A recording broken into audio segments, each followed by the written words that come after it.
A great day, friends, and welcome to another edition of Auto Review. I'm Ron De Los Reyes, and today we take a closer look on Ssangyong Tivoli. This is, of course, from Ssangyong Motors of Korea. The Tivoli is one of the more popular vehicle models of Ssangyong, and the Ssangyong brand was reintroduced in the Philippines in April of 2015, and this was during the Manila International Auto Show. If you think the exterior of the Tivoli is impressive, wait till you see what's inside. But before I go on to all these, let's take a look at the latest in motoring on our Auto News Update.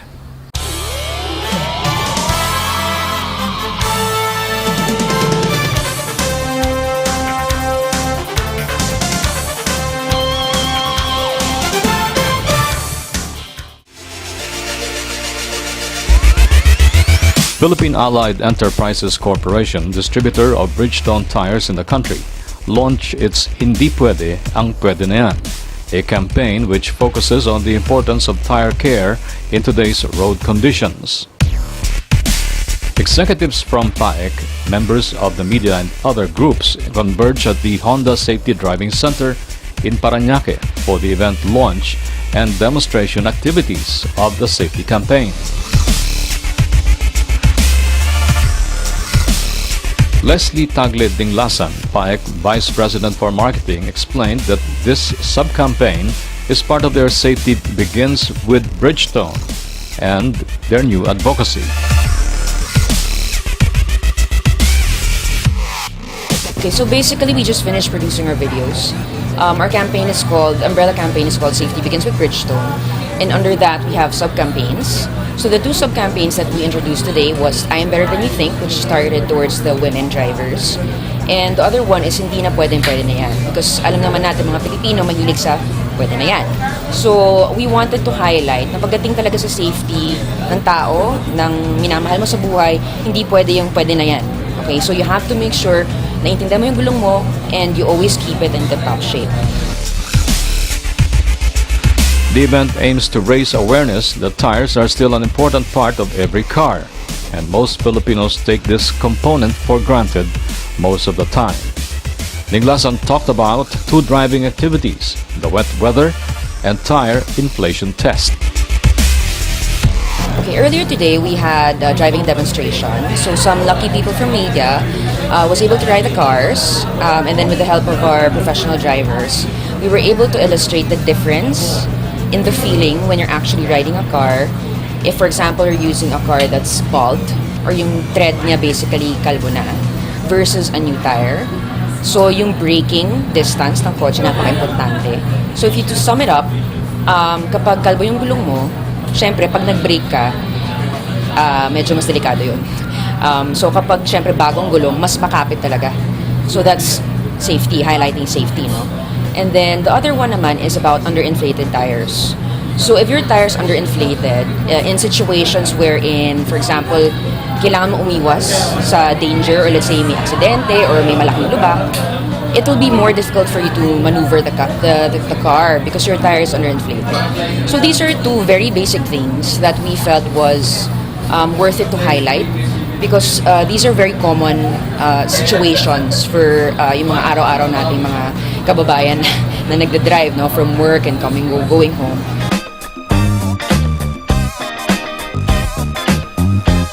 The brand's Hindi Na Pwede, Ang Pwede Na Yan campaign is not only geared towards promoting Bridgestone's lineup of tires, but also highlights the consequences of neglecting a tire's condition. To support their ongoing campaign, PAEC also launched the free tire check service program, available at all Bridgestone tire centers in the Philippines.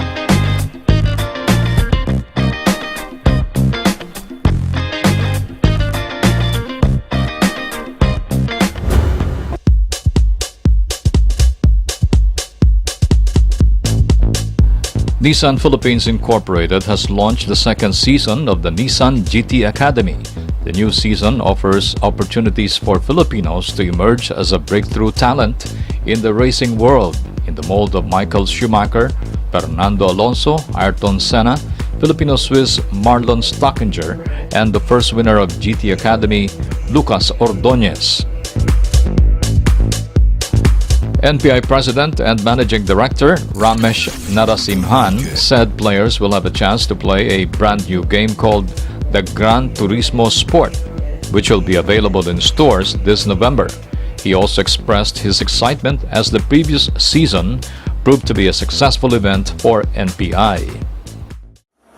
I'm hoping that we will continue the success from season 1 and have a winner again from Philippines. So for all the race enthusiasts out there, I'm hoping that you will come participate and make the event, a successful event for you and for GT Academy. Meantime, NPI General Manager for Marketing SJ Ha is confident that the GT Academy is a good way of communicating the brand to customers. Although this year has a shorter recruitment time of only 2 months, SJ Ha still has high expectations that NPI will gather the best virtual drivers in the Philippines to compete with talents from all over the world. In terms of number of people who's going to go through this pod, this year is going to be smaller than next year. Not because we don't see the passion has been lied down, but because of the limited time. Last year we were able to have 4 months of recruitment time period. This year we only have 2 months to recruit the people. So that's why we feel that it's going to be a smaller number in terms of participation, but I have no doubt that the passion that we will get is going to be even higher. Nissan GT stands for Nissan Gran Turismo, a comprehensive racing simulator that allows fans to drive a prolific collection of cars on the world's most legendary racetracks.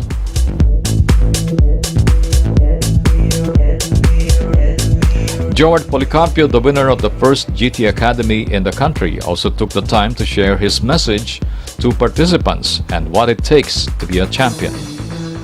It takes a lot to become a champion. Well, first, of course, you have to be determined. You gotta know what you want.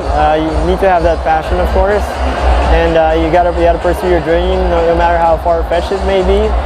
And you just have to do whatever it takes and never give up.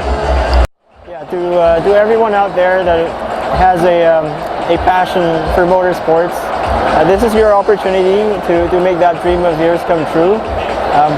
Please do try out for the 2016 Nissan GT Academy, and you never know, you might be the next winner that could eventually become a pro race driver. So if you have what it takes, this is a good way to find out, and you might get lucky. The top 20 gamers will undergo Race Camp Week and Driver Development Program. Here are the recruitment dates and venues.